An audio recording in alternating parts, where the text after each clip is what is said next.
Guy up here, you got a scooter, boy. What's up, my guy? I got love for all two wheels. We're in this together, man. Go get your gas, dog. Go get your gas. Fill her up, my guy. Appreciate you.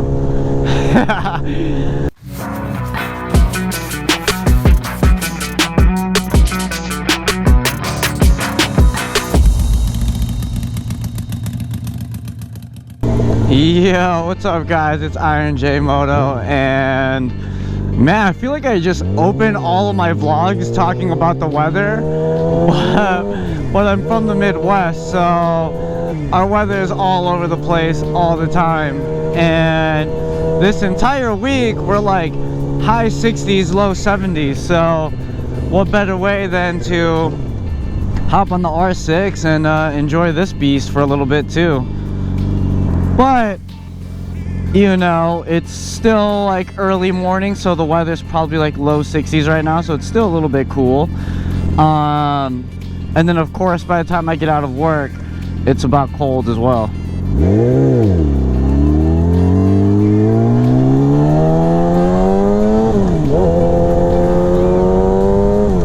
Speed limit's 30 on this road, I gotta chill. But anyway, I'm on my morning commute, and I figured I would talk about what, you know, working at a motorcycle shop, you know, has taught me. And of course, a lot of you guys who are following me, you're probably like, you know, you work at a motorcycle shop, you have a moto vlog, everything totally makes sense. But believe it or not, before the motorcycle shop, before owning a bunch of motorcycles, I was actually a record producer, an audio engineer, and content creator for a digital content company. I worked there for about four and a half years, and due to, you know, Corona, that put me on furlough, then it put me to get laid off, and then that's kind of how the whole moto vlog channel started, because we were all quarantined and kind of had nothing to do, and I was always so busy. So I kind of decided to finally do a moto vlog because I wanted to do one, but I just never had the time.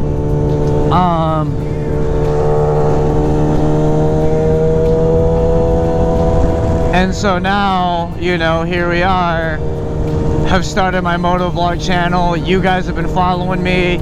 Started with the Iron, got a Grom, now we're on this thing. You know, a lot's happened in just a short amount of time. But yeah, I mean, I got laid off from my other job. Obviously you guys have commented on my video editing. I am a content creator, and you know,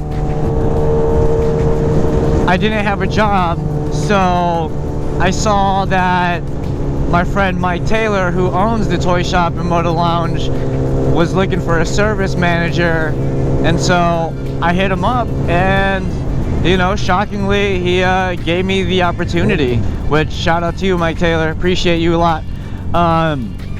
And I have zero experience managing a service garage, yet alone like I'm still new at you know, working on my motorcycle, understanding, you know, things that can go wrong. So, you know, working at the toy shop, I've learned so much. It's been quite the journey of, you know, ups and downs, mistakes, things that go right, things that go wrong, and nonetheless learning a handful of skills and knowledge into the whole motorcycle world that really, I think, has helped me, you know, diagnose my own problems on my motorcycles.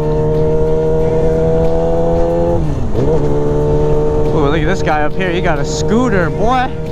What's up, my guy? I got love for all two wheels. We're in this together, man.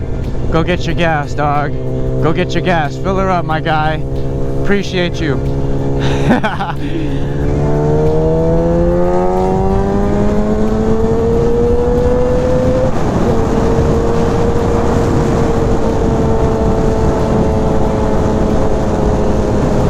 Man, this thing is so loud. Oh, it's so fun. But yeah, no, I mean, I feel like I've met so many cool people.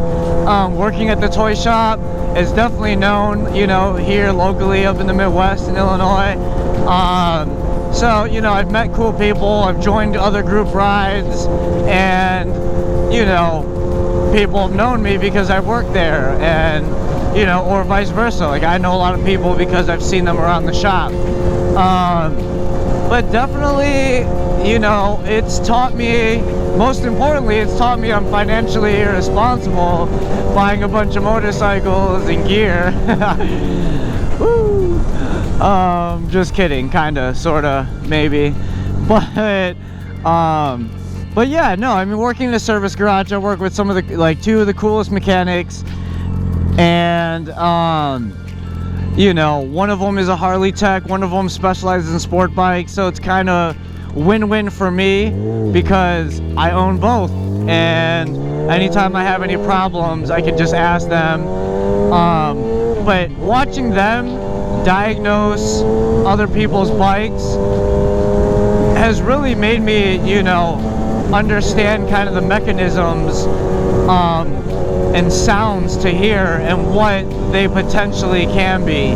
It definitely helps me, you know, diagnose my bikes, and that's a really big part of, you know, motorcycle maintenance is, you know, understanding where sounds are coming from on the bike and what they potentially can be, because it is like being like a doctor, you know, you really got to diagnose what the issue is the best you can and try to fix that in hopes that it fixes the problem. But your basic maintenance skill set is very important because you could save a buttload of money on your motorcycle. And that's the fun part, man, is like getting your hands dirty, knowing, you know, your bike and being comfortable with it, you know? You want to know as much about your bike because you're on it all the time, that if anything feels off, you got to understand, you know, this doesn't feel right, and try to, you know, potentially and hopefully fix it yourself if you can. You know, your life is on two wheels, you know, you want to be able to trust your bike and know it fully. But, you know, your basic skill sets on, you know, oil change, coolant flush, chain service, you know, cleaning, lubing, maybe adjusting it, a lot of those things are going to come in handy, you know, checking your tire pressure, understanding your tire tread, you know, just checking your lights. You know, a lot of it is basics, but, you know, you'd be surprised. And you know what, I don't even want to say you'd be surprised. It's just, there's a lot of people out there who would rather, you know, and I totally get it, pay somebody to do an oil change, a coolant flush, and all that maintenance stuff, but it does add up. You know, you're paying for materials on top of the labor, when again, you either have YouTube, but, you know, again, one of those things that I've learned at the shop is kind of just getting dirty and digging into my bikes. But yeah, man, that basic maintenance stuff can definitely add up to hundreds of dollars, when, you know, it could cost you half the price by just getting your hands a little dirty. Working at a motorcycle shop has also taught me how to be comfortable moving motorcycles and hopping on all kinds of motorcycles. If it wasn't for the shop, I wouldn't have experience sitting on, at this point, majority every single bike that almost exists, you know? Not every bike, but you know what I mean, like 75% of the bikes. We have cruisers, sport bikes, everything, ATVs. I've sat on all of them and got to at least ride them very shortly at some point. But yeah, when I first started there, you know, there's this scary liability of hopping on a motorcycle to either move it because it's one of ours to be sold, or it's a, you know, a customer's bike that we're fixing. So, you know, last thing you want to do is drop it and pay for all those expenses. But since I've been working there, you know, I've gotten more and more comfortable where I feel like I can hop on any motorcycle and move it either off the bike or on the bike. And that was always, you know, that's a big skill to have too. You know, if you guys, you know, have some friends, you know, I totally understand that not everybody works at a motorcycle shop, but if you got friends, you know, with all different types of motorcycles, by all means, take the time to ask them if it's okay if you can, you know, just sit on the motorcycle. If you're really tight with them, ask them to take it around the block. Get as much experience as you possibly can appreciating and sitting on different styles and types of motorcycles. I think that's a huge part of, you know, just to have in your skill set tool bag of being a motorcyclist.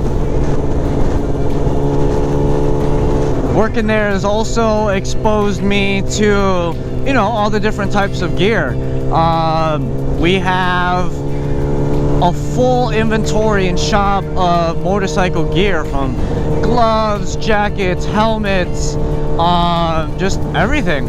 And so it's also allowed me to try on the different brands and materials and styles. Again, full leathers, mesh materials, you know, carbon helmets, you know, just kind of the different types out there, and understanding, because, you know, before I worked there, you really just, like, if you don't go into a shop and you're ordering stuff, you're really just, you know, taking a gamble in fit or function. You know, all of that becomes a gamble because you're just not sure and you're ordering gear.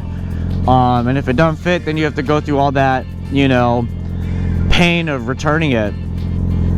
All different kinds of maintenance to gear to just all kinds of stuff, especially, again, you know, being fresh at the motorcycle world. I know I might make it seem like, you know, I've been doing this for a while, but I really haven't. I'm actually coming up to my 1 year mark of riding. And again, all that experience has just came from being on a motorcycle and just going for it. But I hope that video, you know, shed light on some of my background, I guess, because I did get asked that question of, like, what are some things I've learned, you know, working at a motorcycle shop. But if you guys have any other questions, ask them in the comments below. Maybe I'll just end this video with a little bit of highway riding, because I'm about to be on the highway. But make sure, oh, I'm gonna go for this light. Make sure you guys like this video, subscribe to my channel, follow me on Instagram and Facebook. Till next time, guys, peace.